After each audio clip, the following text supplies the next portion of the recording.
son los líderes de nuestra comunidad. Reconociendo su heroica labor, deseamos compartir recomendaciones para apoyar a familias con niños, con énfasis en familias con niños con necesidades médicas especiales. Esta serie de actividades es auspiciada por la Academia Americana de Pediatría y el capítulo de Puerto Rico de la Academia Americana de Pediatría. Sus micrófonos permanecerán apagados. Para preguntas, favor utilizar QIA que se encuentra en la barra de control. Confirme su volumen esté encendido. Si tiene problemas para recibir la transmisión, conéctese y vuelva a conectarse.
Saludos a todos y muy Bienvenidos a buenos la serie de días. conferencias virtuales Líderes apoyando a familias con niños.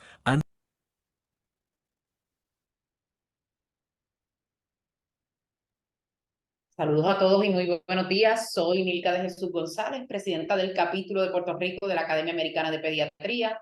Además nos acompaña la doctora Cindy Calderón, directora ejecutiva del capítulo, y Alejandra Vega, asistente del capítulo, quienes nos ofrecerán asistencia técnica durante la sesión. En la mañana de hoy tendremos nuestra tercera sesión de la serie de conferencias para líderes comunitarios apoyando a familias antes y después de desastres naturales. Gracias a todos los que nos están acompañando nuevamente y a los que se unen por primera vez durante el día de hoy, bienvenidos. Como hemos mencionado en las sesiones previas, el propósito de esta serie de conferencias es proveerles a ustedes, los líderes comunitarios, herramientas para anticipar, prepararse, responder y recuperarse de forma efectiva a desastres naturales. Las sesiones previas sobre cómo prepararnos y precauciones ante un desastre natural estuvieron fantásticas. Y en el día de hoy nos honra tener a la doctora Yaceli González Pagán, quien nos estará hablando sobre otro tema muy importante, el manejo de emergencias pediátricas en desastres naturales. La doctora González, emergencióloga pediátrica, quien conozco muy bien desde que era estudiante de medicina y me siento muy orgullosa de presentarle en la mañana de hoy. Ella hizo su adiestramiento en medicina en la Escuela de Medicina de la Universidad de Puerto Rico. Luego se adiestró como pediatra en el programa de residencia de la Escuela de Medicina de la Universidad de Puerto Rico y al completar su residencia, sus destrezas de liderazgo y destrezas clínicas le hicieron destacarse entre sus compañeros, haciéndola merecedora de ser escogida como jefa de residentes del programa de pediatría en esa misma institución. Luego su pasión por el cuidado agudo a niños la llevó a perseguir la subespecialidad en emergencias pediátricas, la cual realizó en el Hospital de Niños Nicklaus en Florida. Y una vez completó su adiestramiento como emergencióloga, tuvimos el privilegio de que regresara a Puerto Rico para servir a nuestro pueblo. En el 2019 fue nombrada directora de la sala de emergencias del Hospital Pediátrico Universitario, puesto que ocupó hasta principios de este año. Actualmente funge como catedrática auxiliar de la Escuela de Medicina de la Universidad de Puerto Rico, donde además de ofrecer servicio clínico y enseñar a estudiantes de medicina y residentes en la sala de emergencia pediátrica, se destaca por implementar prácticas de cuidado agudo en las salas de emergencia basadas en evidencia. La doctora ha sido galardonada con múltiples premios, incluyendo ser seleccionada a la prestigiosa organización de medicina Alfa Omega Alpha y por varios años ya al Dr. Choice Award en Medicina de Emergencias Pediátricas.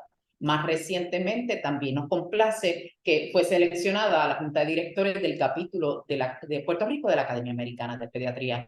Muchísimas gracias, doctora González, por su colaboración con este proyecto y por su compromiso con la salud de nuestros niños.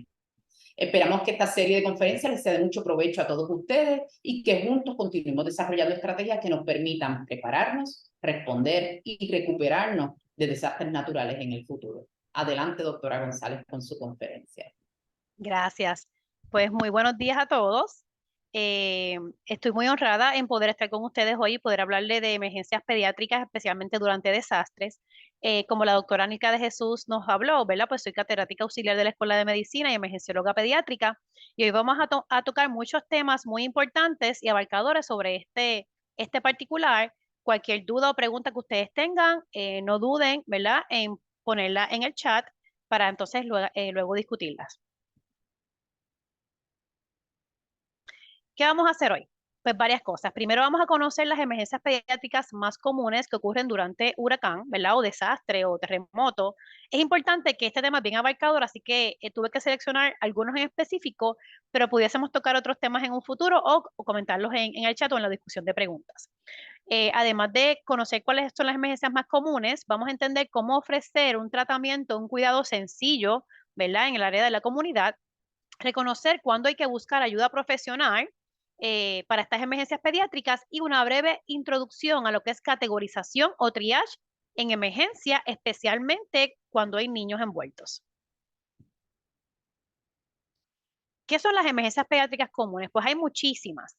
Pero durante María, que fue mi primer desastre en Puerto Rico, luego de ser emergencióloga pediátrica, nos dimos cuenta que las más comunes que llegaron, ¿verdad?, a los diferentes hospitales, especialmente al Hospital Pediátrico Universitario, fue el trauma, las quemaduras e intoxicaciones con monóxido de carbono.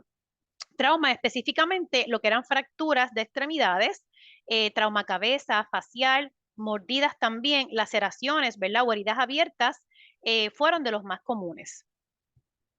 Vamos a comenzar con lo que es trauma. El problema con el trauma es que es la principal causa de muerte en pacientes pediátricos de más de 1 año de edad luego de un desastre. ¿Y por qué esto ocurre? Porque las lesiones aumentan, especialmente en niños, ya que son curiosos, están desarrollándose, quieren ver qué está pasando, usualmente quieren salir. Y esto causa mucha morbilidad, ¿verdad? Y mortalidad, que significa que causa muertes y causa daño, ¿verdad?, en un futuro cercano, dado las lesiones en lo que es el sistema musculoesquelético, que son las extremidades, ¿verdad? Y la cabeza. Así que, como les dije anteriormente, nosotros, luego de que esto ocurrió en el huracán María, nos dimos a la tarea de investigar qué está pasando y por qué está pasando. Y finalmente dilucidamos que, como habíamos visto por experiencia o anecdotal, sí el trauma de extremidad fue el más común, seguido entonces por las quemaduras. Y esto es importante porque comparándolo con otros países, especialmente Estados Unidos, en niños de menos de 2 años, el trauma en cabeza aumentó hasta 10 veces luego de un huracán. Y volvemos, ¿cuáles son las razones y por qué son importantes? Pues las razones son la mayor presencia de peligro ambiental, escombros, árboles caídos, mascotas realengas, etcétera. ¿Y qué pasa? Tenemos padres y cuidadores estresados, preocupados, recogiendo, limpiando sin recursos, así que usualmente hay una supervisión reducida. ¿Y por qué esto es importante? Porque parte de la prevención es saber las razones, por qué ocurre y cómo lo puedo prevenir. Así que, ¿qué tenemos que hacer?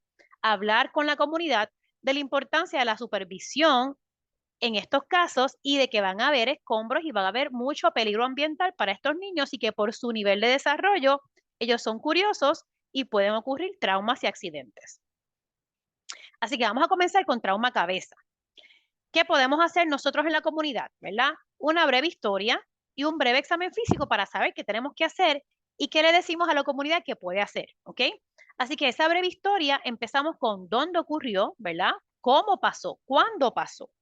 ¿Y qué hacemos en un examen físico? Pues mirar qué es lo que hay en ese niño, en esa niña, hinchazón en el área donde se dio, cambio en coloración en la piel, que le decimos el moretón, o enrojecimiento, alguna otra lesión. A veces nos enfocamos en la cabeza, pero puede tener una lesión más significativa en el brazo, en la rodilla, en el pie, y algún cambio en comportamiento. Esto es bien importante. ¿Por qué? Porque vamos a discutir las banderas rojas cuando nos va a preocupar, ¿verdad? Para salir en busca de más ayuda. Hallazgos comunes que siempre vamos a tener en trauma cabeza es el hematoma o hinchazón en el área afectada, lo que le decimos el chichón, ¿verdad? Un vómito, especialmente luego de un llanto, porque el paciente, especialmente el infante o lo que le decimos el toddler o andarín, usualmente se asusta, empieza a llorar y luego vomita. Esto es bastante común. Llorar al impacto porque le duele, se asusta, dolor de cabeza puede tener, ¿verdad? Leve, mareos momentáneos y una herida abierta, lo que le decimos los médicos o los first responders como laceraciones. Estos son hallazgos comunes. Ahora, ¿cuándo me debo preocupar? Las banderas rojas, por eso le puse aquí la banderita roja. Un lactante, que es un infante con una fontanela abultada. ¿Y qué es una fontanela? La mollejita. Lo que tenemos aquí arriba, usualmente en inglés se le dice el soft spot, en Puerto Rico le decimos la molleja. Si esta área está abultada, me dice que puede haber tanta presión en la cabeza por el trauma, ya sea por un sangrado, que entonces hay que buscar ayuda. Una deformidad en la cabeza, que uno toque la cabeza y sienta como que hay un cambio en la forma, vómitos persistentes o progresivos, ¿verdad? Ya hablé que un vómito, no hay problema, pero vómitos persistentes me va a preocupar. Convulsión, luego de un impacto, el paciente se cae y a los minutos, ¿verdad? Convulsa, hay que buscar ayuda. Cambios en comportamiento. Un adolescente que tenga amnesia, que no recuerde, que esté agitado, un infante irritable, no para de llorar, llora, llora, llora, o está hipoactivo, que significa que está, lo que le decimos, tiradito, no responde igual, no me quiere comer luego del trauma.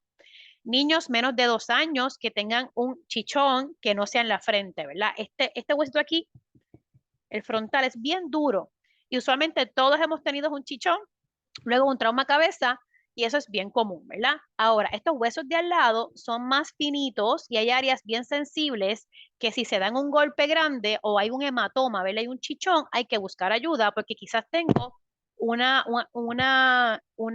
trauma más significativo. Mecanismos complejos. ¿Qué es un mecanismo complejo? Dirán ustedes. Pues mecanismo complejo es, por ejemplo, está en una casa de 2 pisos, se rompió una verja y el niño estaba jugando y cae del segundo piso, cayó por las escaleras, un accidente de tránsito, estaban trepados en un árbol y el paciente se cayó, ¿verdad? Una distancia, una fuerza grande. Estaban jugando béisbol y le dieron con un bate en la cabeza. Es un mecanismo que da mucho impacto a la cabeza. Aunque el paciente no se vea mal, deberíamos buscar más ayuda. Y sangrado por los oídos, ¿verdad? O ojos de mapache, que lo voy a explicar un poquito más adelante. Pero si ustedes ven ojos de mapache o sangrado en los oídos, también es una bandera roja. Aquí tengo unas fotos para que entiendan un poquito mejor lo que les estoy hablando. Y tenemos el primer paciente, ¿verdad? En el lado, que es el infante con la fontanela abultada, la mollejita abultada. Eso hay que buscar ayuda. Tenemos el paciente con la deformidad en el cráneo. Ves que se ve un poquito más, bastante más hundido. Tenemos el sangrado en los oídos y tenemos lo que le decimos en inglés raccoon eyes o ojos de mapache. En un paciente asociado a trauma hay que buscar ayuda. Manejo básico, pues manejar dolor, ya sea con acetaminofén o ibuprofén, compresas frías, toalla fría, hielo en el área. Si la lesión está abierta o sangrando, presionar firmemente sobre la herida con una gasa limpia y ahí sí, si está muy abierta, tengo que llevar a una sala de emergencia. Si la lesión es leve, podemos irrigarla, que significa echarle agua, ¿verdad? Porque el agua disminuye la infección y entonces poner presión. Si es finita, ¿verdad? Superficial, pudiésemos taparla y cierra solo, pero si es una herida abierta grande, pues hay que, lo que le decimos, cogerle puntos, entonces hay que llevarlo a sala de emergencia. Si el paciente, como dijimos anteriormente, tiene un solo vómito, pudiésemos esperar a que se calme, porque usualmente están llorando, y ofrecer algún líquido claro de 15 a 20 minutos siempre y cuando esté actuando normal, ¿verdad?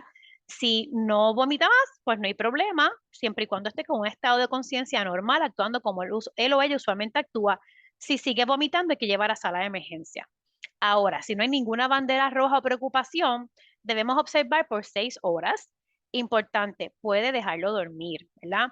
El dormir o no dormir no cambia el manejo, sino que, ¿verdad? Muchas veces pasa que el paciente, esto ocurre durante las noches, es bien clásico, durante las noches o en horas de siesta. Entonces el paciente quiere dormir y se preocupan y no lo dejan dormir. A mí muchas veces no me dejaron dormir, pero eso ya no se utiliza. Usted siempre, ¿verdad? Se puede acostar, lo va a velar de 4 a 6 horas, que esté respirando tranquilamente. Y si el paciente continúa bien, el riesgo de trauma mayor es mínimo, ¿verdad? Nunca vamos a decir cero, pero es mínimo, así que puede quedarse tranquilo. Vamos a trauma musculoesqueletal, que es trauma extremidades. ¿Qué hacemos cuando hay una lesión? Pues también una breve historia, dónde ocurrió, cuándo ocurrió, cómo ocurrió, fue con un escombro, tenía moho el escombro, fue con una madera, ¿verdad? Fue que se cayó de la bicicleta, cuándo pasó, hace cuántas horas. Y un examen físico leve. Miramos el hinchazón, cambios en color en la piel, cambio en forma de la extremidad, ¿verdad? Muchas veces, si viene a mi extremidad también, vemos como si hubiese una fractura significativa, van a ver que se hunde o cambia la forma del bracito. Eso tenemos que mirarlo porque así decidimos si tenemos que ir a sala de emergencia o no y si la lesión está abierta o cerrada. Evaluamos si hay dificultad para usar la extremidad también. Usualmente cuando el paciente rehúsa por completo usar la extremidad, hay una fractura. Y evaluamos si tiene pulso, que ahí pueden ver una lámina con una imagen de donde buscamos el pulso. El pulso en una extremidad, por lo menos en las manos, es en la parte aquí radial que podemos ver, ¿verdad? Debajo del pulgar y van a sentir el pulso. Si tiene pulso, estamos bien por el momento. Manejo básico, inmovilizar. ¿Cómo inmovilizamos? Pues podemos poner un cabestrillo improvisado, que vamos a poner unas imágenes más adelante, o una tablilla improvisada con un periódico o con unas revistas enrolladas. Usamos las revistas enrolladas como, ¿verdad? Hacemos una tablilla, la ponemos debajo del brazo y podemos con un tape inmovilizar el brazo en lo que llegamos a buscar ayuda si es necesario. Dolor. Utilizamos también manejo de dolor en líquido, acetaminofén, ibuprofén, si es más grande en pastillas. Compresas frías ayudan para el dolor. Si la lesión está abierta y sangrando, vamos a presionar, como indica en la lámina, firmemente con una toalla limpia. Si es estéril, mejor todavía, por ejemplo, un paño estéril. Si no, lo que tenga, lo importante es poner presión para que deje de sangrar.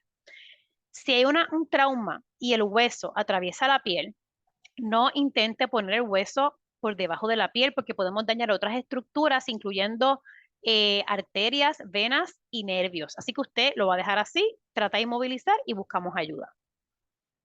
¿Cómo hacemos un cabestrillo? Esto es importante porque estamos, ¿verdad?, incomunicados, estamos en un área lejana de una sala de emergencia, urgencias o médicos, así que tenemos que improvisar. Pues pudiésemos utilizar un paño triangular, ¿verdad? Un pañuelo triangular, y esta es la imagen, que ponemos el pañuelo triangular debajo del brazo. La primera parte va a estar pegada, ¿verdad?, al brazo por debajo y la otra parte va a pasarla por debajo del cuello para hacer un nudo o un lazo atrás. Esto es una manera sencilla y fácil de hacer un cabestrillo. Si una vez que usted compra o tiene ya almacenado lo que le llaman los cabestrillos formales, que son los que se venden en las tiendas por departamento o en las tiendas, ¿verdad?, de primeros auxilios, que también lo pueden tener por si acaso. Pero si no lo tienen, si se le perdió, usted puede hacer un cabestrillo improvisado, igual que, ¿verdad?, un inmovilizador improvisado con las revistas o los periódicos. Entonces, cuando vamos al médico, cuando llamamos al 911, si la lesión es leve, tiene un poquito de hinchazón, el paciente puede mover bien su mano, tiene pulso, puede mover los dedos, usted puede ponerle, como hablamos, hielo, manejo de dolor y observamos. Ahora, si tenemos una posible fractura, ¿verdad?, que le duele mucho el brazo, no puedo moverlo, tiene mucha hinchazón, pero no tiene deformidad, pues pudiésemos llevarlo a una sala de urgencias o emergencias. ¿Cuándo llamamos al 911? ¿Cuándo tenemos que decir, ok, yo tengo que salir ahora porque su extremidad corre peligro? Pues una fractura con hueso visible, una fractura con cambios rápidos en coloración en la piel. ¿Qué significa esto? Nuestra piel usualmente tiene un color, ¿verdad?, en las palmas de las manos un poquito más rosada, que podemos ver, ¿verdad?, que tenemos la sangre pasando bien, ¿ok? Si de momento vemos un cambio en coloración que cambia a morado, ¿verdad?, rápidamente, y que el paciente tiene cambios en sensación, por ejemplo, le podemos preguntar, ¿tú sientes hormiguitas? ¿Sientes que, ¿verdad?, no sientes igual que el otro lado? Eso es una bandera roja. Si tenemos múltiples fracturas o un mecanismo peligroso, como hablamos anteriormente, también tenemos que buscar ayuda inmediata. O si tenemos una lesión que no para el sangrado, pusimos presión, apretamos fácil por 10 minutos y no para, tenemos que buscar ayuda. Y cierro esta parte de trauma con la prevención, porque es lo más importante. Es importante llevar este mensaje a la comunidad que tenemos que usar equipo de protección, especialmente el casco. Y podrán decir, ay, todos nosotros nos dimos un golpe y yo no tenía casco, yo corrí bicicleta hasta sin zapatos. Pues fantástico, todos lo hicimos, nos dimos un moretón, pero los que estamos al otro lado, en los hospitales, en las emergencias, los médicos, los primeros respondedores, los first responders, vemos la otra cara de la moneda, que son los pacientes que no tienen la misma suerte y terminan con un trauma significativo, en coma, con sangrado grande en la cabeza, teniendo que ir a sala de operaciones, y eso es lo que queremos evitar, porque se puede evitar. El casco disminuye significativamente, ¿verdad? Lo que pasa en un futuro y la mortalidad, ¿verdad? Disminuye la muerte en los pacientes. Así que el casco es súper importante. ¿Y cómo lo hacemos? Si el paciente no quiere usar casco, no puede correr bicicleta, ¿verdad? Tenemos que poner unas reglas de protección. ¿Qué otra cosa podemos utilizar? Muñequeras, rodilleras, especialmente con los patines, ¿ok? ¿Qué otra cosa tenemos que hacer y hablar en la comunidad? Usar equipo de acuerdo a su desarrollo y tamaño. Por ejemplo, una bicicleta apropiada para a su edad, un scooter apropiado para su edad. No vehículos motorizados para adultos. Veo muchos accidentes con vehículos grandes sin cubierta que están diseñados para adultos sin protección del paciente y el paciente obviamente termina con trauma significativo. Y lo más importante, supervisión del menor en todo momento. Estamos distraídos, estamos ocupados, vete a correr bicicleta, no puedo ver contigo ahora, pues es importante, si no podemos supervisarlo, hacer un trabajo en equipo con el vecino, con la vecina. Mira, no puedo verlo ahora, voy a limpiar esta parte de la casa, por favor, lo puedes velar. Es importante la supervisión. Vamos con las quemaduras. Las quemaduras también hacemos siempre una pequeña historia. Ahora, el examen físico, ¿qué nos vamos a fijar? ¿Qué área? Aquí tenemos una manita de un infante, podemos ver que está hinchada, está roja y tiene bulas. Así que vamos a mirar el área donde está, cómo se ve el área, si tiene bulas o no. Cuando tiene bulas es una quemadura más severa porque es más profunda y esa bula es el cuerpo reaccionando, ¿verdad? A la inflamación. Y también vamos a evaluar cuán grande es la quemadura. ¿Es una quemadura pequeña? ¿Es una quemadura extensa? ¿En qué área está esa quemadura? Y de acuerdo a eso podemos tomar una decisión. ¿Con qué se quemó el paciente? ¿Verdad? Eso es parte del historial. Se quemó con aceite, con agua, con crema, porque así también podemos tomar una decisión. ¿Cómo se quemó el paciente? ¿En un trauma? ¿No fue en un trauma? ¿Verdad? Fue en la casa, etcétera. ¿Cuáles son las causas más comunes de quemadura? Pues agua hirviendo para bañar. Lo vimos mucho durante María. Que obviamente no había electricidad y por tanto el agua estaba bien fría y hervían el agua para poder bañar. Los cafés y las cremas en el desayuno. Calentamos café, calentamos cremas, las dejamos en la mesa, el paciente es curioso y mete la mano. Aceite en el sartén. Ponemos el sartén, el paciente tiene mucha hambre, mete la manita o ala el mango del sartén. Los electrónicos, especialmente las planchas de pelo. Vi muchas planchas de pelo, ¿verdad? Porque no queremos que se queme el área, el mueble, etcétera. Lo ponemos en el piso, pero en el piso es bien accesible al paciente. Así que hablar de esto es bien importante para poder prevenir. Toda quemadura, ¿verdad? Excepto las que son mínimas, que son pocas, especialmente en pacientes pediátricos, tienen que ser evaluadas por un médico por diferentes razones.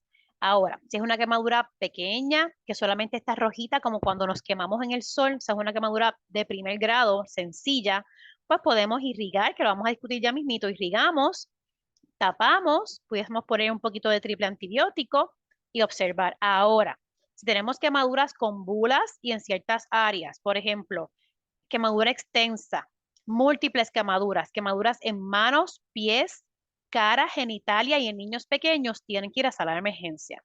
¿Cuándo llamamos al 911? Quemaduras asociadas a explosión, porque eso es un trauma, ¿verdad? Cuando la quemadura envuelve cara y cuello, especialmente porque no voy a poder respirar bien, o yo quiero asegurarme como, ¿verdad? Médico que pueda respirar bien.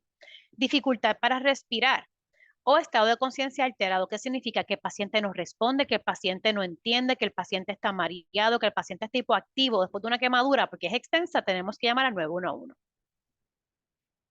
¿Qué vamos a hacer? Manejo básico. Vamos a suponer que el paciente estaba en la cocina, tenía mucha hambre, la mamá hizo una chuleta en el sartén, dejó el sartén allí, ¿verdad?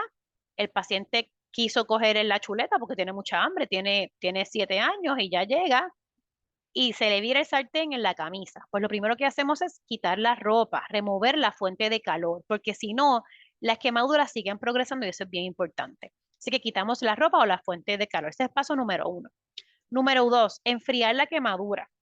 ¿Qué es enfriar la quemadura? Irrigarla, echarle agua, poner la mano o el área debajo del grifo. A veces si es muy extensa, metemos al paciente debajo de la ducha, ¿ok? Irrigamos esa área con agua de pluma, ¿verdad? Que está fría, nunca va a ser, ¿verdad? Súper fría, ¿verdad? Templada. Si es leve, de 10 a 20 minutos. Si la quemadura es mayor, o sea que es más extensa, 20 minutos. Después de irrigar, vamos a cubrir el paciente y vamos a la sala de emergencias. Cubrimos la quemadura. Volvemos, si la quemadura es pequeña, solamente está rojita, es pequeñita y no son áreas importantes para que la evalúen médico, podemos quitar ¿verdad? La fuente de calor, irrigamos y cubrimos con una gasa que no se pegue. Una posible opción, si no tenemos gasas, es lo que le decimos el saran wrap, que es el plastiquito que no se pega para evitar lastimar más ese tejido. Nunca vamos a usar hielo. ¿Por qué no usamos hielo? Porque causa vasoconstricción. ¿Qué quiere decir esto? Que no llega, ¿verdad? La sangre bien al tejido, así que daña el tejido y causa hipotermia. ¿Qué es hipotermia? Que hay demasiado frío en el área y daña, ¿verdad? Todas esas células. Así que nunca, nunca, nunca vamos a usar hielo.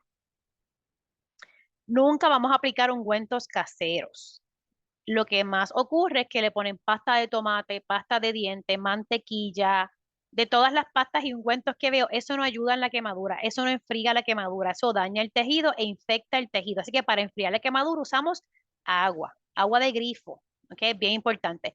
¿Qué pudiésemos usar? Pues mira, mupirocina, Bactroban, las cremas de antibiótico, porque es como una vaselina con antibióticos, eso pudiésemos utilizarlo. No es necesario, no tienen que hacerlo, simplemente es quitar la fuente, enfriar, cubrir y ya. Observar si es pequeña, si es más grande como dije anteriormente o tiene bulas, tiene que ir a una sala de emergencia o un médico primario. Nunca se rompen las bulas. ¿Por qué? Porque la bula es protección. Esta capa que está arriba es la dermis que se separa con líquido porque hay una reacción inflamatoria del cuerpo, pero esa bula todavía protege, ¿verdad? Esa área, esa lesión, así que nunca se rompe. Si en el hospital tienen que limpiar y usted dice, pero es que en el hospital le rompen las bulas, eso es otro procedimiento. En la casa, en la comunidad, usted no rompe las bulas, ellas sí se van a romper en algún momento porque no aguantan presión, pero usted trata de evitar que eso ocurra. Y manejo de dolor. El manejo de dolor más importante usualmente es cubrir la quemadura, pero si tiene mucho dolor todavía, puede darle acetaminofén o ibuprofeno si no es alérgico a aspirina. Y volvemos, lo más importante es la prevención. Así que voy a darle unos ejemplos de cómo prevenir los casos que más vemos en las salas de emergencia. Pues mire, el sartén, colóquelo lejos del alcance de los niños. Por ejemplo, la estufa, que es un cuadradito, usualmente yo tengo la costumbre de cocinar en las primeras estufas porque soy pequeña y llego mejor. Así que, ¿qué podemos hacer? Una vez terminemos, echamos ese sartén hacia atrás con el mango hacia adentro. Nunca dejamos el mango hacia afuera, porque el niño llega, ve el sartén pegado, que quiere coger el mango y meter la mano en el sartén. La estufa, no permitir acceso a los niños mientras se cocina, ¿verdad? Yo sé que es difícil, pero ¿qué pasa? Estamos cocinando, estamos en el ajetreo, tenemos, ¿verdad? ¿verdad? El externo, etcétera, y de momento tropezamos con el niño. Pues aquí ocurre el accidente de que el aceite o el agua hirviendo le cae encima al paciente. Calentamos el agua para bañar. Yo sé que es difícil bañarse con agua fría, pero es importante tomar precauciones. Primero, evite hervirla, sino que la puede calentar un poquito, pero evite que esté súper caliente. Si la calienta, ¿verdad? No mueva el envase al momento, espere que se enfríe un poco. No lo deje al alcance del menor. Muchas veces las historias que yo escuché es que cogen el agua hirviendo, se están moviendo y tropiezan o la ponen a enfriar en el piso, ¿verdad? Cerca del baño, en el mismo baño, y el menor o ponía el piecito o la mamá le tropezaba con el agua o metía la mano, así que usted lo va a dejar que se enfríe lejos del menor. Y lo mismo aplica para las bebidas y comidas calientes. Si usted hace café, crema, lo que usted quiera hacer, déjelo lejos del niño en lo que ese líquido o crema se enfría. Y siempre, siempre revisamos la temperatura del agua, ya sea normalmente en la bañera o en la ducha, o si vamos a utilizar, ¿verdad?, envases con agua caliente. Antes de bañar al paciente, nosotros ponemos nuestra manita y verificamos, igual que verificamos la leche cuando se la calientan, pues verificamos cualquier líquido nosotros primero y después lo ponemos accesible al paciente si está en una buena temperatura. Ahora vamos a dialogar un poquito sobre mortalidad de animales y por qué esto es importante. Porque, como vemos en estas láminas, que tenemos los niños expuestos a los escombros, afuera están jugando y que allá afuera animales, perros, gatos, mascotas que se escaparon, mascotas de los niños, mangostas, ¿ok? Así que están más tiempos expuestos y jugando afuera de la casa. Y hay que prevenir. Nunca, nunca, nunca, ¿verdad? Dejemos que los niños estén jugando, aunque sean mascotas, en estos momentos, porque las mascotas cambian de comportamiento, las mascotas tienen hambre, no hay exceso usualmente, están nerviosos porque hay muchos cambios alrededor. Hay animales también que no son domésticos fuera en el área, así que hay que orientar a nuestros niños y a la comunidad de si el animal está comiendo, como vemos en este paciente en la lámina, que está el animal comiendo y encima del animal, esto lo predispone a que la muerda. Siempre tenemos que estar con con los niños mientras están con una mascota, siempre tenemos que pedir permiso, verificar si ese animal está bien. Así que nunca podemos dejar los menores sin supervisión. En Puerto Rico es bien importante tomar en consideración no solamente los perros, los gatos, animales, sino también las mangostas, porque la mangosta es, ¿verdad? Un vector de la rabia. ¿Verdad? Así que es bien importante tomar esto en consideración, por eso le pongo aquí la foto de cómo se ve una mangosta, si nunca la han visto. Es bien común en Puerto Rico y es el portador de la rabia. Así que, ¿qué hacemos con las mordeduras? ¿Cuál es el cuidado básico? Volvemos. Aquí viene la doctora machacando la irrigación. La irrigación disminuye el riesgo de infección. Usted toda herida, usted la va a irrigar. Eso es la regla número 1. Así que la ponemos debajo de la pluma y disminuye significativamente el riesgo de infección. Pudiésemos poner triple antibiótico, pero ¿qué pasa? Todo niño con morbilidad debe ser evaluado por un médico. ¿Por qué? Porque la boca de los animales, igual que la de nosotros, está llena de bacterias y el riesgo de infección, especialmente en manos y pies, que es donde usualmente los pacientes son mordidos, el otro es la cara, tiene mucho riesgo de infección. ¿Okay? Así que lo debido es que se empiecen antibióticos, unos antibióticos específicos para mordidas. Tenemos también que evaluar el riesgo que ese paciente tiene de rabia. ¿Quién lo mordió? ¿Cuándo lo mordió? ¿Fue una mangosta? ¿Fue un perro? Y estos casos se documentan con el epidemiólogo del estado que le da seguimiento si hace falta o no empezar la vacuna de la rabia. Eso no lo decidimos, ¿verdad? Nosotros tenemos unas guías y decimos, este paciente lo más seguro hay que empezarlo, pero hay que evaluar el riesgo de rabia. Básicamente es eso. Y evaluar el riesgo de tétano. ¿Cómo se prevé el tétano? Con la vacuna. Es bien importante vacunar a nuestros niños del tétano, pero a veces hay una brecha significativa entre su última vacuna y la vacuna que le toca, y entonces ese paciente debe tener un refuerzo contra el tétano. Así que el médico decide y evalúa el riesgo del paciente del tétano para ponerle nueva esa vacuna. Así que por eso es que el paciente mordido por un animal tiene que ser evaluado por un médico primario. Ahora vamos a pasar a lo que son generadores eléctricos, ¿ok? ¿Y por qué esto es importante? Porque ellos generan explosiones, quemaduras y lo más importante es la intoxicación con monóxido de carbono. ¿Y qué es el monóxido de carbono? El monóxido de carbono es un gas sin olor y sin color. ¿Qué problema tenemos con esto? Que los síntomas son bien no específicos. Podemos tener esos síntomas cuando estamos comenzando con una enfermedad, etcétera. Así que los síntomas son dolor de cabeza, mareo, debilidad, malestar estomacal, vómitos, dolor de pecho, confusión. El problema es que si el paciente está dormido o está intoxicado con alguna sustancia como el alcohol, pudiese morir antes de tener síntomas y no darse cuenta y obviamente las consecuencias ser fatales. Así que, ¿qué es importante con la intoxicación con monóxido de carbono? La prevención y la educación, ¿verdad? Nunca podemos tener generadores eléctricos o plantas, como le decimos en Puerto Rico, cerca de la ventilación, en garajes ni dentro de la casa. Tienen que estar, como les puse en la lámina, a 20 pies de distancia de la ventilación, de las puertas, de las ventanas, ¿ok?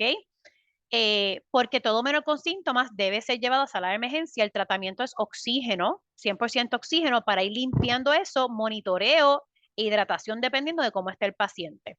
Rara vez hay que hacer otra cosa, usualmente con oxígeno mejora, pero es importante la prevención para que esto no ocurra.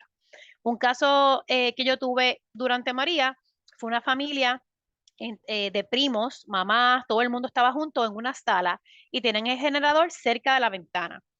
La mamá comienza con dolor de cabeza leve, después empieza a subir, pero ya padece de migraña, así que ella sigue tranquila y dice, esto es una migraña porque no he comido bien, no estoy hidratada, no he dormido.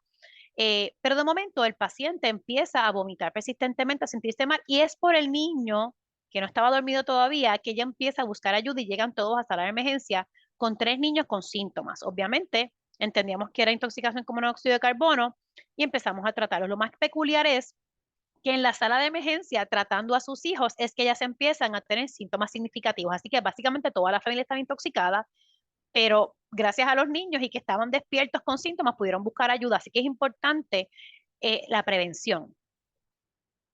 Así que volvemos, le doy mucho hincapié que la prevención funciona. Aquí tengo varios ejemplos, ¿verdad? El casco con el paciente que está afuera jugando con equipo motorizado, el sartén, como ven esta niña, tenemos el sartén demasiado cerca al acceso de ella, con el mango hacia ella, tenemos las mordidas, los generadores, etc. Así que la prevención funciona y tenemos que hablar con la comunidad y tenemos que también hablar esto en nuestras casas. Así que ahora voy a hablar un poquito de lo que es categorización o triage en desastre. Este es un tema bien grande. Voy a hacerlo súper sencillo para que puedan entender lo básico de cómo hacer una categorización o un triage en desastre. Ok, voy a empezar con un viñete. Durante un compartir en la comunidad ocurre un terremoto 5.5 en la escala Richter. Inmediatamente todos comienzan a moverse al área designada para encuentro. Mientras estamos viendo a las personas, usted encuentra a un niño de 4 años inconsciente que fue golpeado en la cabeza con escombros. La víctima no está respirando y tiene un golpe en la cabeza. ¿Qué hace usted? ¿Cómo clasifica este niño? Inmediato, demorado, menor o expectante. Y de seguro todos están ahora como, ¿de qué ella me está hablando? ¿Qué es esto? Estos colores, estas palabras. Y esto es bien importante porque nos hemos dado cuenta que realmente categorizar en desastre, poca gente sabe qué es esto, incluyendo los médicos primarios y los médicos en salas de emergencia que tenemos que orientar a la comunidad para que nos ayude a nosotros cuando los primeros respondedores o first responders lleguen a la escena, bomberos, paramédicos, policía, etcétera, nos ayuden a ver a quién nos llevamos primero, a quién vamos a ayudar primero, ¿ok? Así que esto es bien importante.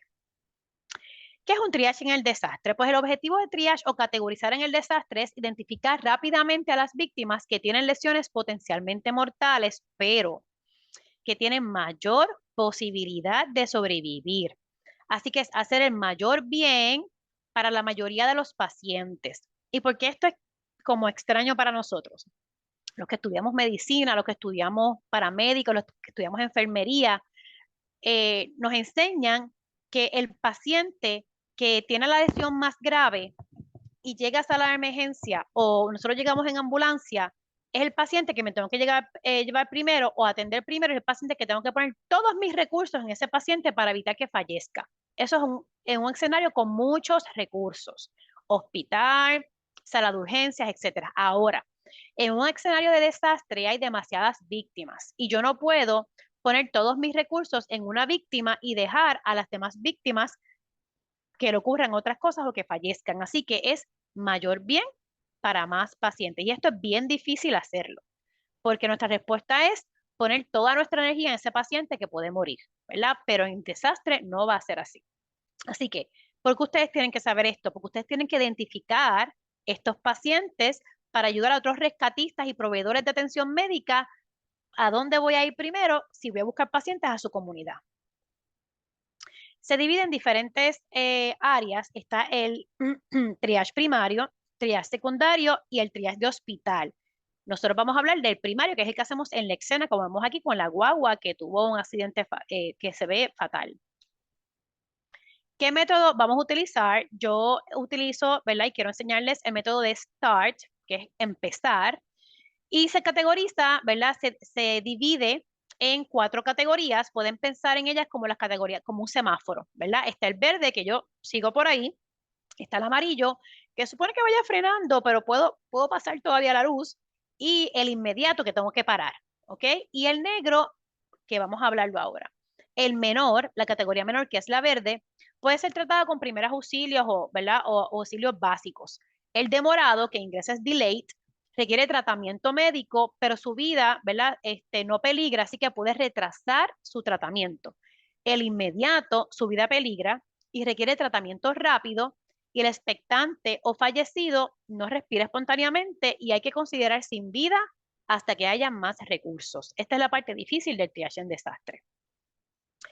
En este triage primero que ustedes van a hacer en el lugar, hay 3 cosas bien importantes. Uno, no hay vuelta atrás una vez se clasifica el paciente y eso permite que la persona que está clasificando pueda seguir clasificando. Cada área tiene que tener un líder. Por ejemplo, tenemos que son 4 colores. Pues tenemos 4 áreas asignadas en ese gazebo de la comunidad o en esa área que ustedes decidan, en esa escuela. Y tenemos un área con un flyer verde o que diga verde o menor en verde, retrasado o amarillo, rojo o inmediato, negro, expectante o fallecido. Y hay un líder en cada área, porque cuando se asigna esa categorización a ese paciente tiene que moverlo a esa área para que ese líder esté monitoreándolos y pueda ayudarlos o pueda, cuando llegue el rescatista, identificar los pacientes rápidos y que no estén todos mezclados, ¿ok? Segunda regla, tan pronto uno categorice, uno deja de evaluarlo. Uno no puede seguir buscando cómo cambiar categorización de ese paciente. Usted lo categorizó rojo o inmediato, usted sigue para el próximo paciente. Y se trata mínimamente en ese momento. O sea, tenemos pocas cosas que podemos hacer porque lo que estamos es categorizando para que cuando llegue la respuesta puedan hacerlo mejor. Así que podemos hacer maniobras sencillas como mover vía aérea, que lo vamos a cubrir ya mismito. Si es un paramédico o usted sabe hacerlo o tiene los recursos, ¿verdad? Ventilar al paciente o, por ejemplo, parar el sangrado con presión o un torniquete si es necesario. Pero ese es el único tratamiento que pudiésemos hacer. ¿Y qué es esto de la maniobra de vía aérea que ella me está hablando? Pues es reposicionar la vía aérea del paciente. ¿Y por qué esto es importante? Pues en adultos normalmente, como pueden ver en la lámina, tenemos una posición neutra y a veces hace falta ayuda para poder respirar mejor, así que ponemos la mano en la frente y otra mano en el mentón y se llama frente maniobra mentón, que es que abrimos más la vía aérea, siempre y cuando nosotros entendamos que no hay daño a las cervicales, que no es tan fácil, pero si el paciente dice, no siento las manos, se dio un golpe en el cuello, un golpe cerca del torso, no debemos mover a hacer esto, ¿verdad? Si entendemos que el paciente puede mover, ¿verdad? Bien el cuello o no parece tener un golpe en el área del cuello, pudiésemos hacer frente mentón y abrimos así. Si tenemos duda, podemos hacer la maniobra de tracción mandibular, que literalmente es poner los deditos debajo de la mandíbula y empujamos hacia arriba esa vía aérea y si se dan cuenta, no estamos moviendo completamente el cuello. Esas son las 2 maneras de hacer una maniobra de vía respiratoria. Si fuese un paramédico, pudiésemos ventilar, ¿verdad? Con la bolsa manual, que eso no espero que se haga en una comunidad, o poner un torniquete, que aquí tenemos un ejemplo de un torniquete ya comprado, pero voy a explicarles cómo hacer un torniquete también. ¿Cómo hacemos un torniquete? Pues hay diferentes maneras, pero la manera más fácil es que pongas un vendaje proximal, o sea, hacia adentro del sangrado. Si el sangrado es aquí abajo, usted nunca lo pone en la coyuntura, lo pone más arriba, pone, ¿verdad? El vendaje como en esta lámina en el muslo. Una vez da varias vueltas a ese muslo, pone un palito, cualquier palito que usted tenga, grande, una rama de árbol, pone un palito, hace un nudo y empieza a mover ese palito, ¿verdad? Como si fuera un reloj. Y luego usted coge otra bandita al lado, que es lo que está en la lámina, y fija ese palito con un nudo. Y eso crea presión suficiente como para parar un sangrado. Es importante que el torniquete es de las últimas medidas que se hace porque para la circulación. Así que se supone que sea una medida extrema cuando ya el paciente no deja de sangrar y puede ser llevado a evaluación. Si no, presión en la herida, como hablamos con las mordidas y con las heridas abiertas. Triage secundario, realmente no se supone que ustedes lo estén haciendo a menos que tengan demasiado tiempo con el paciente y se hace ya en otro lugar con más capacidad en el hospital. Y ahí es que pudiésemos reevaluar los expectantes o fallecidos para moverlos a inmediatos o demorados. Y se basa en cuánto flujo yo tengo en mi comunidad. Por ejemplo, si puedo mover pacientes, el triage secundario se va a hacer en el hospital, en la sala de urgencias. Si no, es que tengo una comunidad o un área cerca con más recursos para mí. ¿Ok? Pero realmente no esperamos que esto ocurra y ahí quizás el triage secundario yo puedo mover categorías de pacientes. Vamos a hablar del sistema START, es rápido, es simple. ¿Y qué va a utilizar? Utiliza la respiración, la perfusión, que es como llega la sangre, y el estado mental en 30 segundos, ¿verdad? Obviamente es difícil, a menos que uno lo practique todo el tiempo, pero lo que queremos es que se haga en el tiempo más rápido posible. ¿Y qué va a hacer? Evaluar múltiples víctimas rápidamente para categorizar. Eso es todo. Esta categoría, como hablamos anteriormente, es inmediato, demorado, menor y expectante o fallecido. El paso 1, que es el más fácil. Todas las víctimas que puedan caminar son menor. ¿Y qué usted va a decir?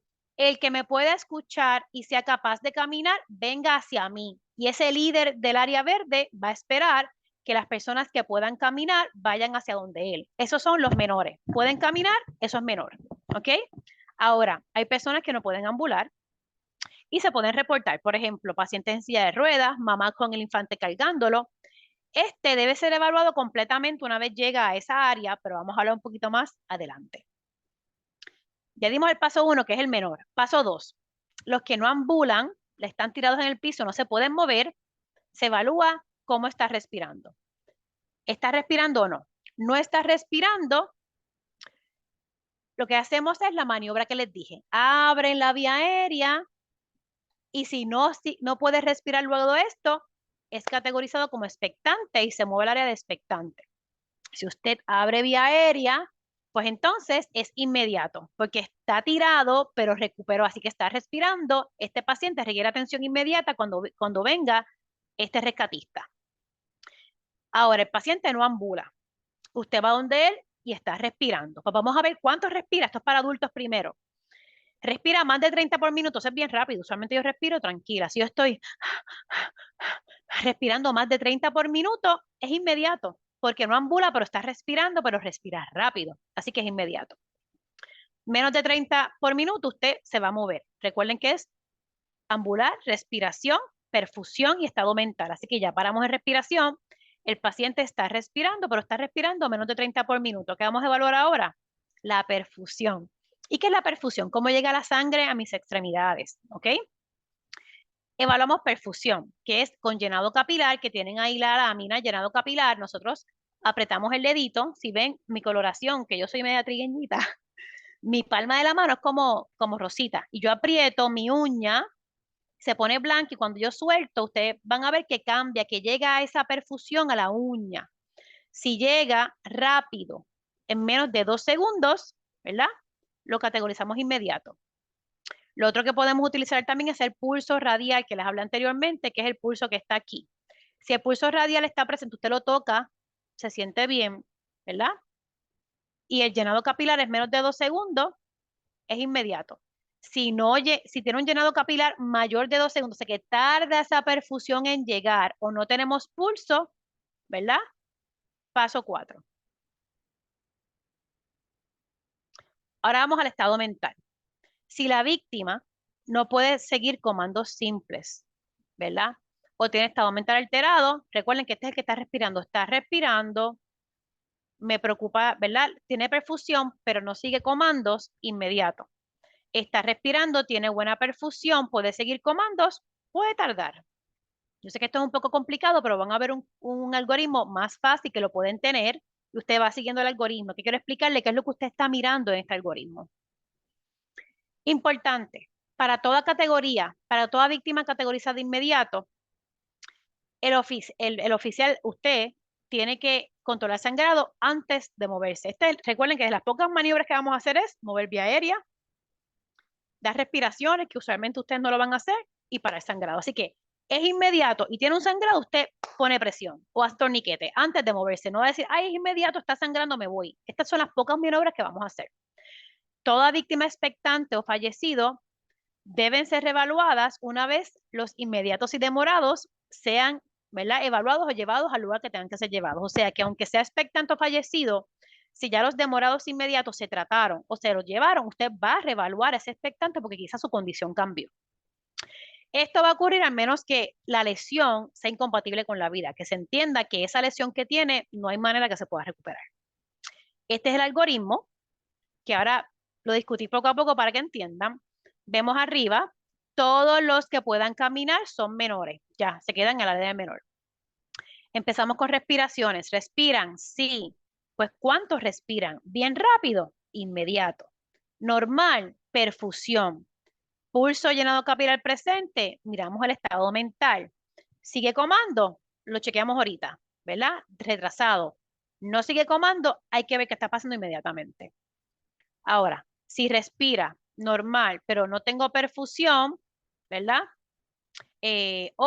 Está por encima, como le dije, ya no cabía de 2 segundos, controlamos sangrado, lo más seguro es que tiene un sangrado y lo tratamos inmediatamente. Vamos a suponer que no respirara. Nos respiramos, reposicionamos vía aérea, respira, inmediato. No respira, expectante o fallecido. Ahora, sí, doctora, pero esos son los adultos y que llevo con los niños. Ah, pues está el Jump Start. Esto es uno específico para niños. ¿Por qué? Porque hay diferencias en los niños y de los adultos. Los niños no son adultos pequeños. Así que es bien importante que, de acuerdo a estas diferencias, hacemos otro algoritmo. ¿Y qué utilizamos? La respiración, ¿ok? ¿Cómo vamos a categorizar a estos pacientes? Si la víctima parece ser un niño, vamos a utilizar Jump. Piensen en los niños que brincan mucho, Jump Start. Y si la víctima parece joven adulto, vamos a poner Start. Usa las mismas categorías, así que no nos confundimos, simplemente que utilizamos las diferencias en los niños. Diferencias en los niños. Aquí este es el algoritmo Jumpstart y yo les marqué con unas flechas azules las posibles diferencias en los niños. Pues uno, que hay muchos niños que no ambulan y no es que estén con heridas, así que hay que tener eso en consideración, que a los niños sí se les da a todos respiración de rescate, versus al adulto que solamente yo muevo la cabeza, no doy respiración de rescate. El ritmo respiratorio de un niño es diferente. Los niños respiran mucho más rápido que los adultos. Y el estado mental de un niño es diferente. Así que yo no puedo decirle a un menor de 1 año que siga comandos, usualmente como le puedo decir a un adolescente o a un adulto que siga comandos. Así que estas 4 categorías van a ser diferentes. Modificaciones para niños que no ambulan. Pues obviamente los que todavía por desarrollo no pueden ambular como los infantes. Así que los infantes se modifican. Paciente que tenga un retraso en desarrollo motor, que no ambula, no es que esté herido, es que tiene un retraso en desarrollo. Lesiones agudas que tenían antes de que esto ocurriera. Por ejemplo, un paciente que tiene un yeso, un paciente que de por sí está en silla de ruedas, no es que tengan una herida, ¿verdad? Necesariamente es que no ambulan. Discapacidad crónica. Estos niños, obviamente vamos a brincar el paso 1, que es todos los que puedan caminar y me entiendan, vengan a donde mí. Eso no se puede hacer, así que ahí brincaríamos al paso 2. Entonces, voy a ir con el algoritmo y después voy a ir por cada uno. ¿Podemos caminar? Sí, menor. No, ¿podemos caminar? No. Lo evaluamos. ¿Respira? No, no respira. Reposicionamos como adulto. Si respira, inmediato. Reposicionamos. No respira. No tiene pulso. Expectante o fallecido. No respira. ¿Tiene pulso? Ok, pues vamos a darle 5 respiraciones de rescate que la vamos a discutir ya mismito. Y ahí, si respira, es inmediato.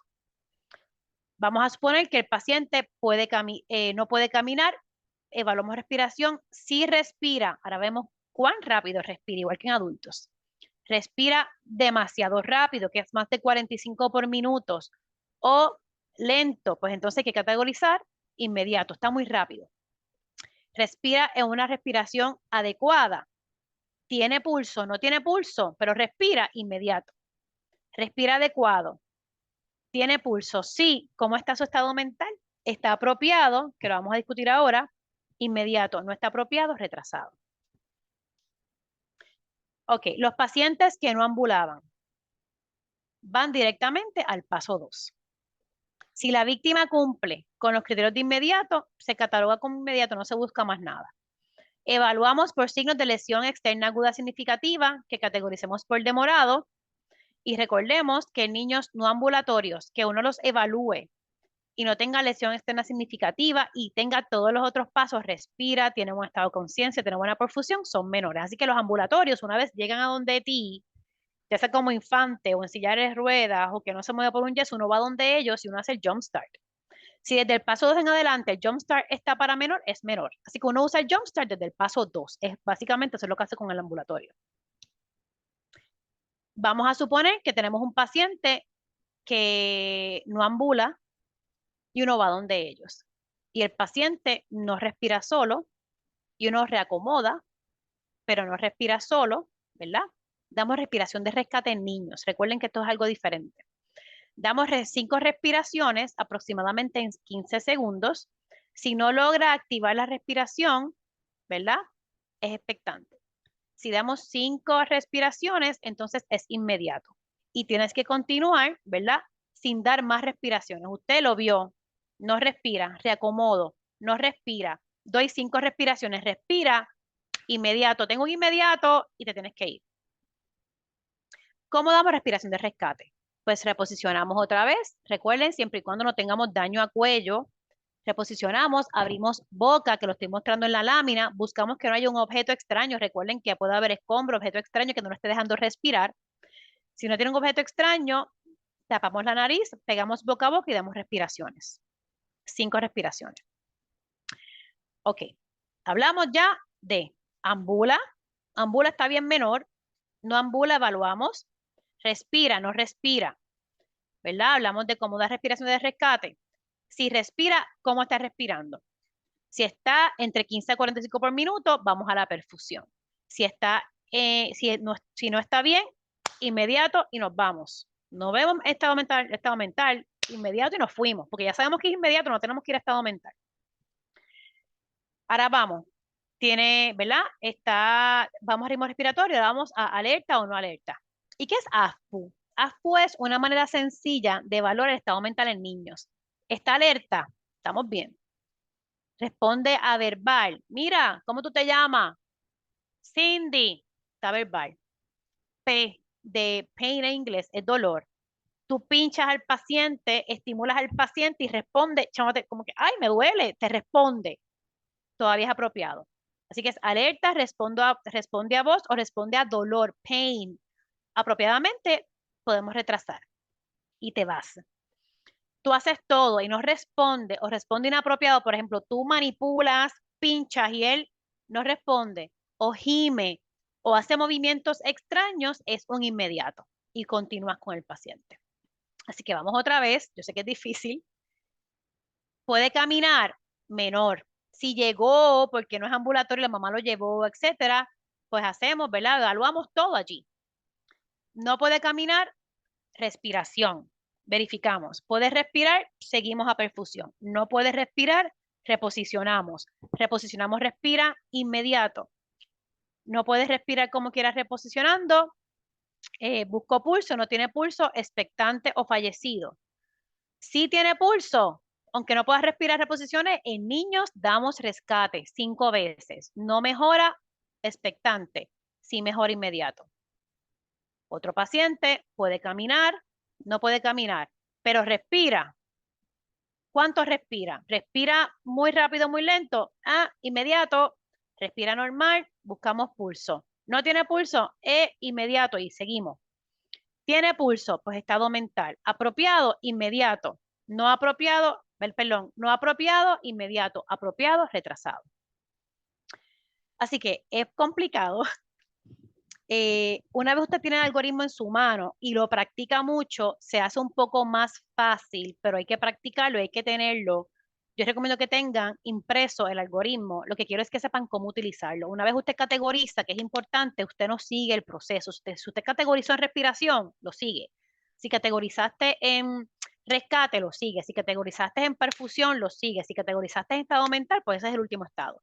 Pero usted categoriza inmediato a un paciente antes de llegar al estado mental, porque ya sabe que es inmediato, usted no sigue, usted sigue al otro paciente porque ya está categorizado. ¿Ok? Ahora tenemos otro casito. A ver cómo vamos. El sistema de emergencia del municipio ha sido activado. Hace 5 minutos ocurrió un terremoto de magnitud 6.5 en la escala Richter y un cuidado cercano se vio afectado. El centro de este cuidado infantil alberga a muchos niños de 2 meses a 4 años de edad. Una evaluación del cuidado revela lo siguiente. El techo se derrumbó, hay ventanas rotas, hay fragmentos de vidrios por todas partes. Hay muchas áreas de libros, juguetes y útiles que se han derrumbado. Los archivos se volcaron en cunas, en catres y en sillas. Uno de los trabajadores te informa que huele a gas, así que tienes que moverte rápido. Afuera del centro de cuidado infantil, usted llega, pues yo voy para allá, yo sé hacer esto, vamos a meter mano. Y usted llega y ve árboles y cables caídos. ¿Por qué es importante esto? Porque usted tiene que también velar por su seguridad. Y una gran rama de árbol bloquea la entrada principal del centro, no hay electricidad y el teléfono está muerto, así que no puedes pedir ayuda. Caso, se ve un bebé gateando entre vidrios rotos en el suelo y a un niño pequeño sentado en medio del suelo con cortes en las manos, en la cara y en su torso. Afuera del edificio hay un niño de edad preescolar en el suelo y otros niños pequeños que deambulan sin rumbo fijo. Así que, ¿qué vamos a hacer ahora? Identificar y ver qué cosas importantes tenemos en este escenario y utilizando el Jump Start, porque son niños, cómo podemos categorizar y cómo justificamos esta categoría. 4 casos. Bebé gateando entre vidrios rotos en el suelo. Está gateando, está alerta, está en movimiento, no tiene herida abierta, así que por el momento, recuerden que no estamos ahí, esto es general, parece ser menor. ¿Por qué? Ya lo dije. Niño pequeño llorando, está sentado, así que obviamente está sentado, no sabemos si puede ambular, en medio del suelo con cortes en las manos, ¿verdad? En diferentes partes del cuerpo, incluyendo el torso. Así que, ¿qué tenemos? ¿Puede ambular? No puede ambular. ¿Qué viene ahora? Respiración, ¿verdad? Está sentado, parece poder respirar. No sabemos si está respirando rápido o poco. Está cortado, ¿verdad? Puede que la perfusión esté afectada, aunque tiene un buen estado de conciencia. Sin yo saber ahora mismo y contar las respiraciones, yo puedo decir lo más seguro de este paciente es un inmediato. Igual recuerden que tenemos que hacer algoritmo y contar las respiraciones, etc. Niño en edad preescolar que está en el suelo y no se mueve. Este paciente quizás es un inmediato, dependiendo de si recupera respiración, perdonen, un expectante si no recupera respiración después que le doy respiraciones, ¿verdad? De rescate.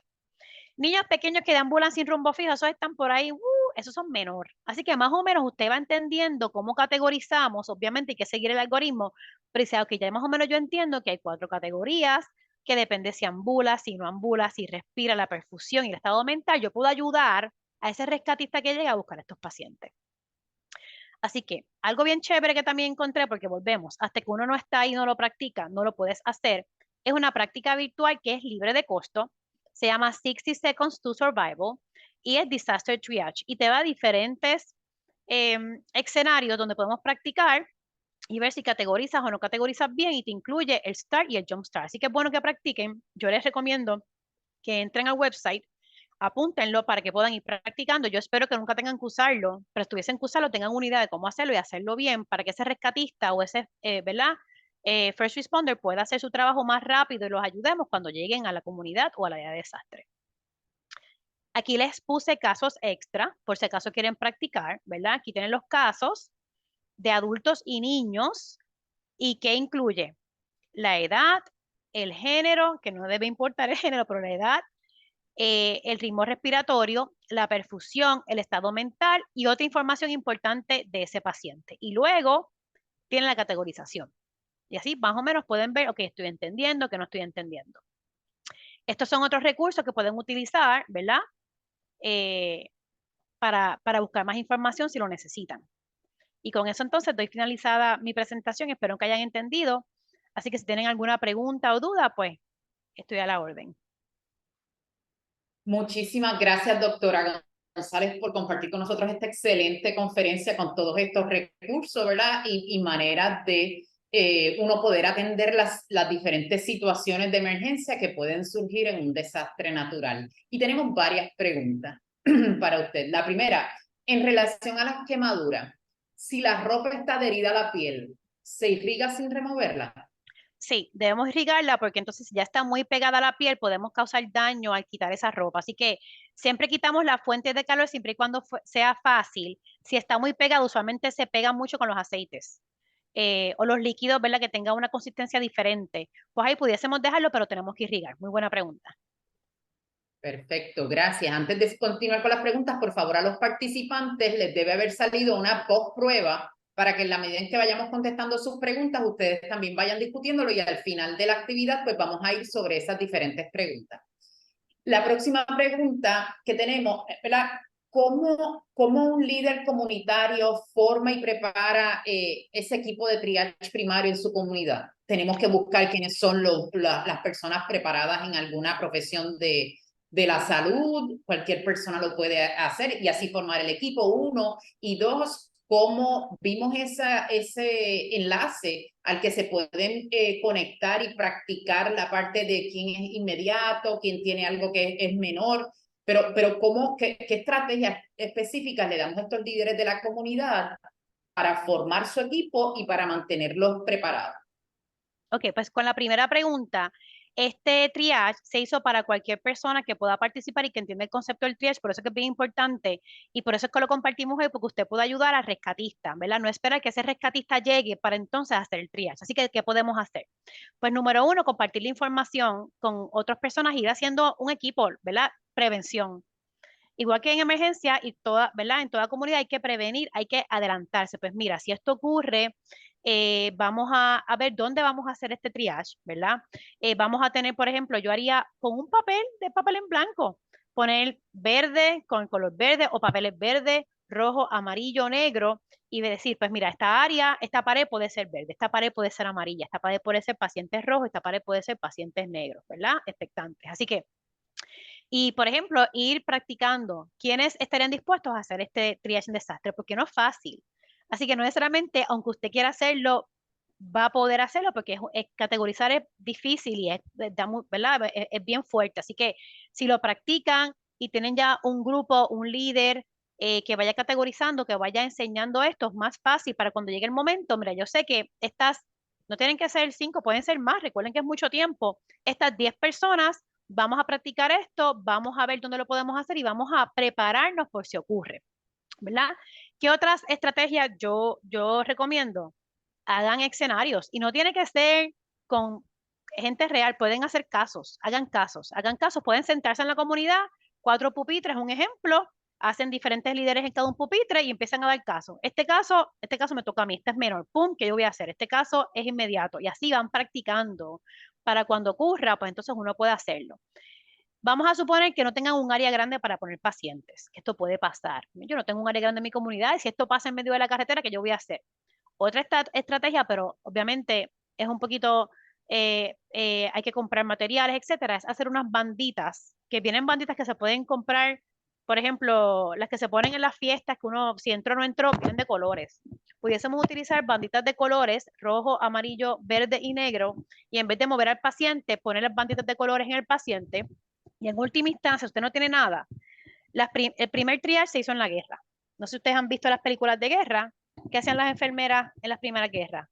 Un lápiz labial y marcaban las letras que ellos entendían que tienen que verse o no. Así que uno tiene que buscar recursos. Lo ideal es que usted se prepare antes y diga, mira, yo conozco esta categorización, pues déjame tener algún papel o algún marcador o algunas banditas. En última instancia, identificar de alguna manera ese paciente. Pero lo más importante es adelantarse, empaparse del material y practicar. Muchas gracias. Tenemos otra pregunta más por aquí. ¿Qué equipo nos recomienda preparar en un kit para manejar traumas y quemaduras en situaciones de emergencia? Ok, pues como dije, lo más importante es irrigar. Así que a veces uno tiende a comprar salina o agua estéril. No, agua o, ¿verdad? Agua en candungo, botellas de agua para poder irrigar. Yo sé que es difícil, que la gente va a tener sed, pero es importante irrigar. Si tenemos agua, fantástico, pero muchas veces no tenemos agua. Así que tener una fuente de agua, ya sea unas botellas de agua, candungos de agua, etcétera. Lo otro, triple antibiótico, ¿verdad? Es importante. Si pueden conseguir gasas no adherentes, que son las que no se pegan para quemaduras, por ejemplo, para heridas abiertas, y las gasas regulares, ¿verdad?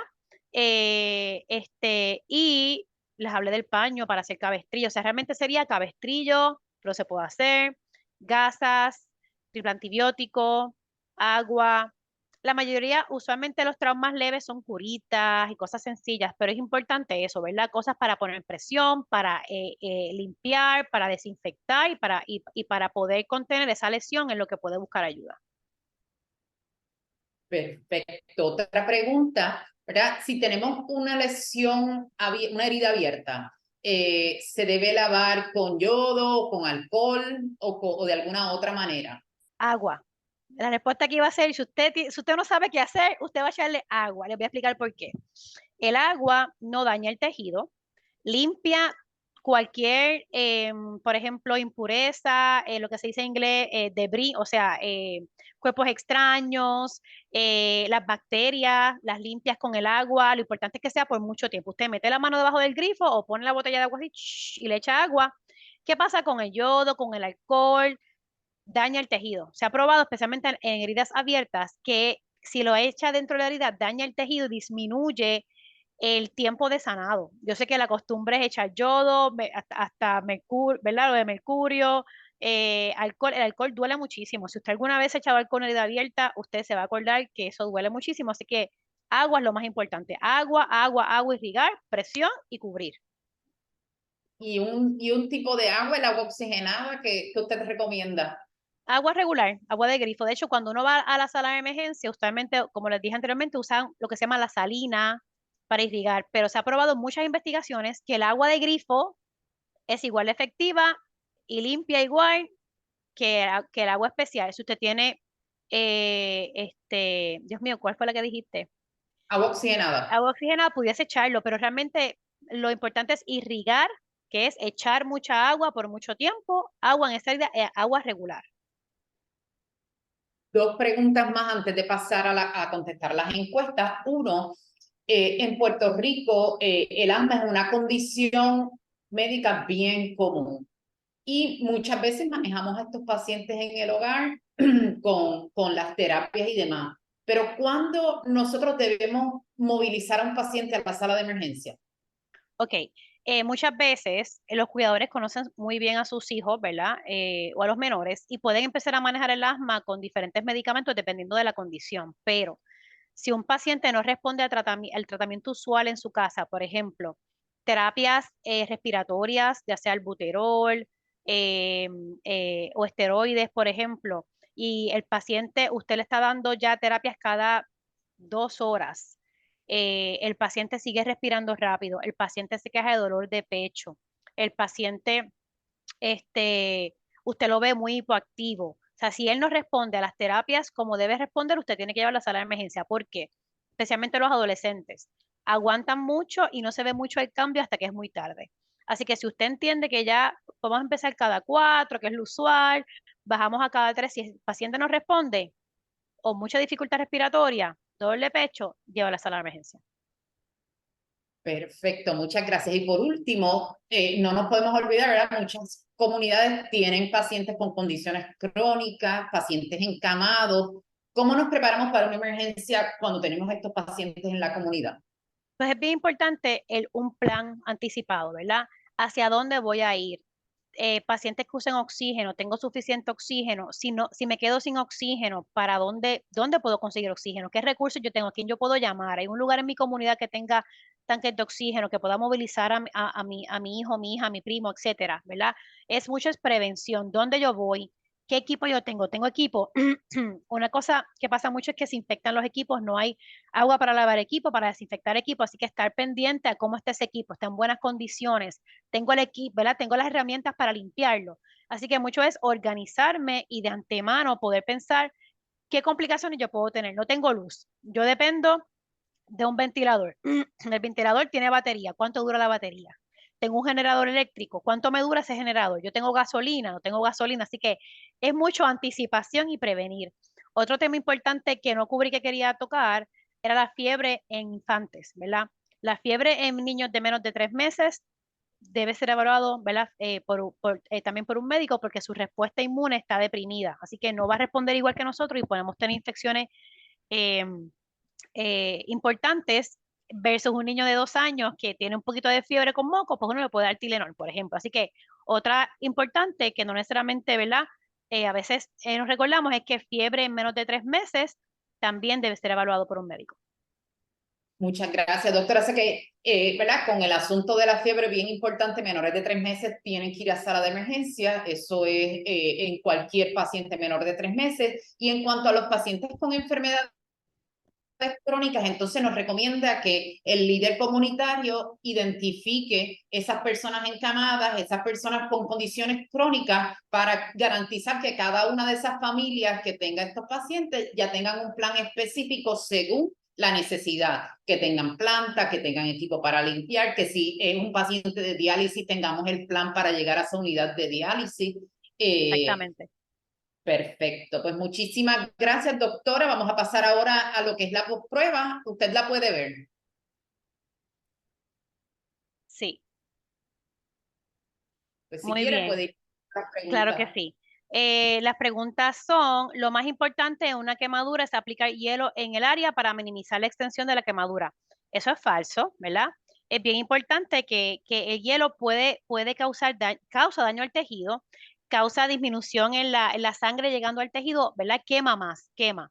Así que no vamos a echar hielo, vamos a echar agua. Agua, agua, agua, irrigar, es remover, recuerden, remover lo que está quemando, enfriar la quemadura, proteger la quemadura y depende de cuánto esté la quemadura, podemos tratarlo en casa o tenemos que ir a la sala de emergencia.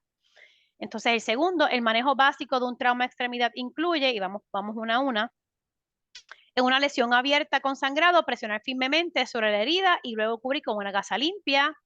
La segunda, si el hueso atraviesa la piel, hay que regresarlo a su posición de inmediato. La tercera, si hay deformidad, dejar el área expuesta, ya no es necesario el uso de cabestrillo. Y la última, una lesión abierta sangrando, presionar firmemente sobre la herida y luego limpiar con alcohol o yodo. Ok, es la primera. En una herida abierta sangrando vamos a poner presión, ¿verdad? Y luego cubrimos con gasa limpia. ¿Por qué no es la segunda? Si el hueso atraviesa la piel, no vamos a ponerlo en su lugar. ¿Por qué? Porque al ponerlo en su lugar podemos causar más daño, ya sea al hueso, a los nervios o a los vasos sanguíneos. La tercera, si hay deformidad, la dejamos expuesta y no es necesario usar el cabestrillo. No, nosotros queremos limitar el movimiento de esa extremidad y queremos cubrirla, ¿verdad? Obviamente no necesariamente vamos a poner mucha presión para lastimar, pero queremos inmovilizar. Esa es la herida que yo quiero inmovilizar más todavía. Le pongo un cabestrillo, le pongo vendaje y entonces pues busco ayuda, de ser necesario. En una lesión abierta, presionamos y ponemos alcohol o yodo. No vamos a poner alcohol o yodo, recuerden, vamos a usar agua, agua, agua, agua, agua, agua. Próxima, déjame ver si se ven. Todo niño con mordida de animal tiene que ser evaluado por un médico, eso es cierto. Recuerden que los animales tienen muchas bacterias en la boca y aunque parezca una lesión leve, pueden tener infecciones, especialmente en manos y pies. Y hay que evaluar por el riesgo de de rabia, de tétano y hay que empezar en antibióticos al paciente. Y primero echamos agua. El objetivo principal de triage en desastre es identificar rápidamente a las víctimas que tienen lesiones potencialmente mortales y tratarlos aunque no tengan mayores posibilidades de sobrevivir. Aquí, ¿verdad? Recuerden, es falso. Nosotros queremos tratar a los que tienen mayor posibilidad de sobrevivir primero. Y por eso es que es difícil esto, porque nuestra mentalidad usual es, no, yo voy a tratar a todo el mundo, no importa los recursos que yo gaste. No, yo voy a categorizar y al que entienda que tiene en ese momento, recuerden que puede cambiar en ese momento mayor posibilidad, yo voy a tratar. No voy a gastar todos mis recursos en un solo paciente. Y durante un compartir en la comunidad ocurre un terremoto 5.5. Inmediatamente todos comienzan a moverse en el área designada. Usted encuentra un niño de 4 años inconsciente que fue golpeado en la cabeza con escombros. La víctima no está respirando y tiene un golpe en la cabeza. ¿Qué herramienta voy a utilizar? Start, Jump Start, Huracán, Earth y no sabría qué hacer. Ok, pues es Jump Start, la mayoría lo tuvo bien también. Jump Start, recuerden que volvemos, hay muchas maneras de categorizar, pero el que le estamos enseñando hoy es Start y Jump Start. Start es para todo lo que parezca adulto o joven adulto y Jump Start, imagínense el niño jump, de brincar, es todo lo que es niño, así que es Jump Start, que se diferencia porque usamos rescate, hay muchos niños que no van a ambular y no es que estén mal heridos, usamos diferentes ritmos respiratorios y usamos una manera diferente de evaluar lo que es el estado de conciencia. Un niño se cae patinando luego de un huracán y tiene un chichón en la cabeza donde recibió un golpe y las rodillas están peladas. No perdió conocimiento. ¿Qué vamos a hacer? Se debe llevar lo más pronto posible a una sala de emergencias para evaluar el golpe en cabeza. Se debe evitar ir a sala de emergencia, pero se debe observar las próximas 6 horas por si presenta síntomas como náuseas o mareos sin dejarlo que se quede dormido. Solo requiere hielo en el chichón, limpieza de la herida que tiene en la rodilla y tratar el dolor. Ok, aquí es importante repasar que van a haber muchos golpes en cabeza, no todos los niños van a ir a sala de emergencia. Y eso es lo usual. Lo usual es que un niño se dé un golpe en la cabeza y todo el mundo va a sala de emergencia porque nos ponemos nerviosos. Pero aquí en un escenario normal, si el paciente tiene un buen estado de conciencia, si la herida es cerrada y el chichón es en el área frontal, si el paciente no está vomitando persistentemente, si el paciente se ve bien, pudiésemos observar en 6 horas, ¿verdad? hasta puedes observar más, pero el tiempo más significativo son esas primeras 6 horas y lo puede dejar dormir, ¿verdad? Ya hablamos, lo puede dejar dormir.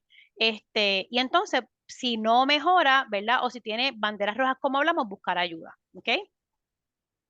¿Qué signos y síntomas requieren una evaluación de emergencia a un niño? Aquí eran varias opciones, pueden ser posibles. Fiebre 102 grados Fahrenheit en un niño de 5 años, diarrea profusa en 5 años, fiebre 102 grados Fahrenheit rectal en un mes de edad, niños con síntomas agudos de asma que no responden, pues hablamos de asma.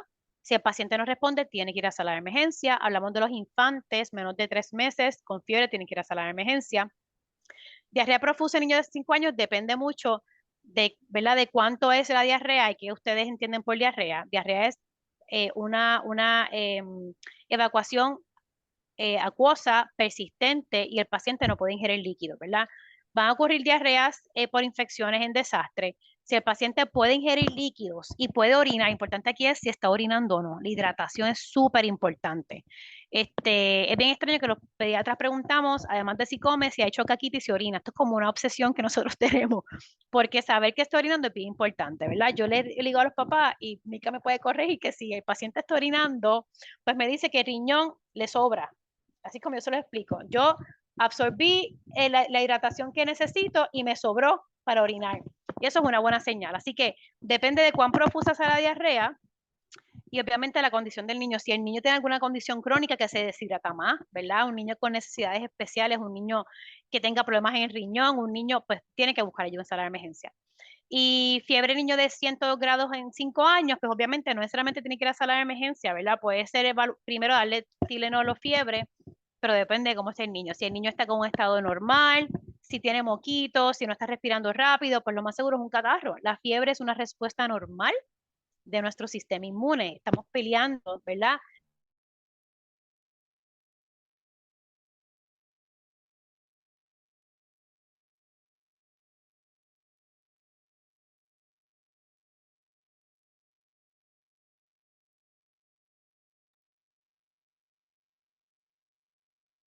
Doctora de Jesús, ¿está recibiendo la señal de la doctora? No, no estoy recibiendo la señal de la doctora. Parece que Se quedó perdió. frisado. Sí, perdió la Ta- señal, Tal vez pero perdió la señal, sí.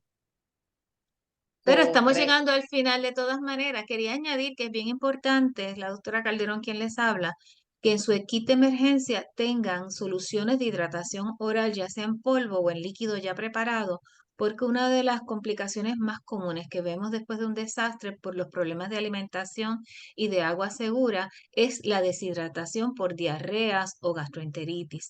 Así que eso debe ser añadido en todo equipo de emergencia. La doctora Aquí volvió. está la doctora de vuelta. Volví. Estoy aquí.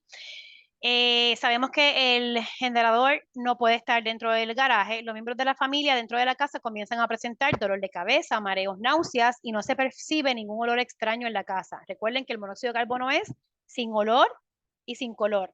Así que tenemos víctimas, ¿verdad? O gente en la comunidad que tiene estos síntomas, tiene un generador, tenemos que sospechar que debe sospechar inhalación de monóxido de carbono emitido por generador, ¿cierto? Así que podemos marcarla. Debe sacar los miembros de la familia al aire libre inmediatamente y alejarlos, ¿cierto? Vamos a hacer eso. Deben ser llevados inmediatamente a sala de emergencia para recibir tratamiento también. Si mejoran los síntomas, no hacemos nada. Deben ser llevados, ¿verdad? Porque no sabemos cuán extenso es esta intoxicación y si se recuerdan el caso que les hablé, la familia, la segunda madre no comenzó a sentir síntomas hasta que llegó a sala de emergencia, así que si lo hubiésemos dejado con la otra familia, hubiese retrasado el tratamiento de esta persona. ¿Dudas o Bueno, preguntas doctora con la González, muchísimas gracias por toda esta información que nos trae, realmente bien valiosa para todos nuestros líderes de la comunidad y para todos nosotros. Muchísimas gracias por estar con nosotros en la mañana de hoy y a todos los participantes, muchísimas gracias por estar aquí también. Recuerden que la próxima sesión será este próximo 13 de septiembre a las 9:30 y será sobre prevención y control de infecciones antes y después de un desastre. Buen día a todos y nos vemos la próxima semana. Que estén bien.